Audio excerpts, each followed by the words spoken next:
उत्तराखंड की पहाड़ियों में बसा एक शांत और हरा भरा गांव था नवगांव। यहाँ की आबादी बस कुछ 100 लोगों की थी।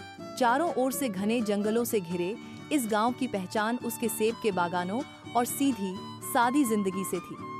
लेकिन एक दिन इस गांव की शांत जिंदगी में उथल पुथल मच गई। एक शाम गांव के एक किसान गोपाल का 12 साल का बेटा रोते हुए घर आया।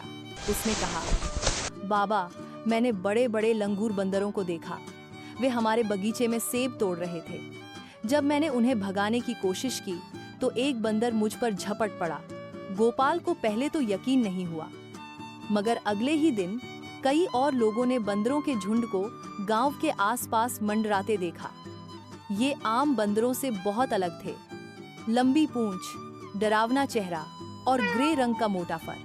गांव के बड़े बुजुर्गों ने बताया कि उन्होंने कभी ऐसे बंदर नहीं देखे थे। धीरे धीरे इन लंगूर बंदरों का आतंक बढ़ने लगा।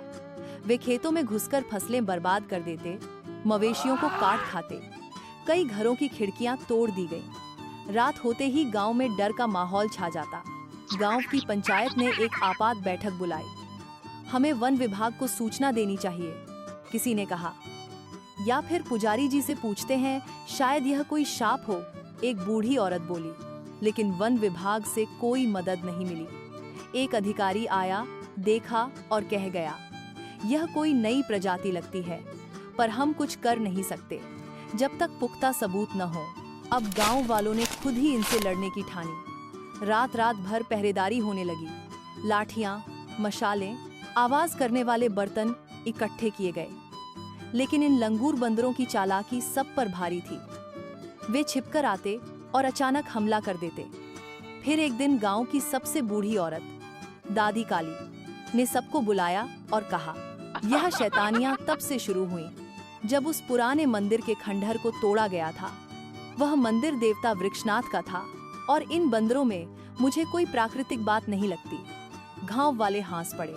अरे दादी, आज के जमाने में भूत प्रेत की बात कर रही हो, लेकिन उसी रात कुछ ऐसा हुआ जिसने सबका दिल दहला दिया। पंचायत का मुखिया सुरेश, जो मंदिर गिराने के फैसले का अगुवा था, अपने घर में मृत पाया गया। शरीर पर बंदरों के पंजों के निशान थे, लेकिन सबसे अजीब बात यह थी कि उसके कमरे में दीवार पर एक पुरानी लिपि में कुछ लिखा था, वृक्ष का रक्षक जाग चुका है। अब गांव में खलबली मच गई। सब दादी काली की बात मानने को तैयार हो गए।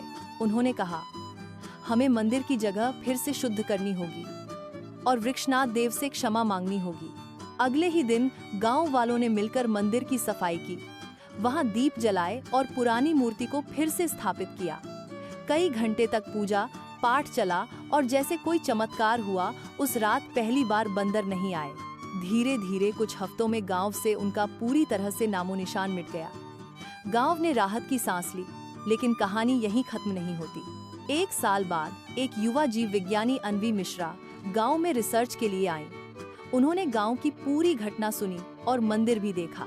उन्होंने जंगल में जाकर शोध किया और पाया कि ये लंगूर बंदरों वास्तव में एक विलुप्तप्राय प्रजाति थे, जो मंदिर के पास के विशेष पेड़ों में निवास करते थे। जब मंदिर गिराया गया तो उनके आवास को नुकसान पहुंचा और यही वजह थी कि वे आक्रामक हो गए। अन्वी ने सरकार को रिपोर्ट सौंपी और उस इलाके को संरक्षित जैव क्षेत्र घोषित करवा दिया। अब नवगांव न केवल एक शांत गांव है और हर साल गांव में वृक्षनाथ महोत्सव मनाया जाता है, प्रकृति और देवताओं दोनों को सम्मान देने के लिए।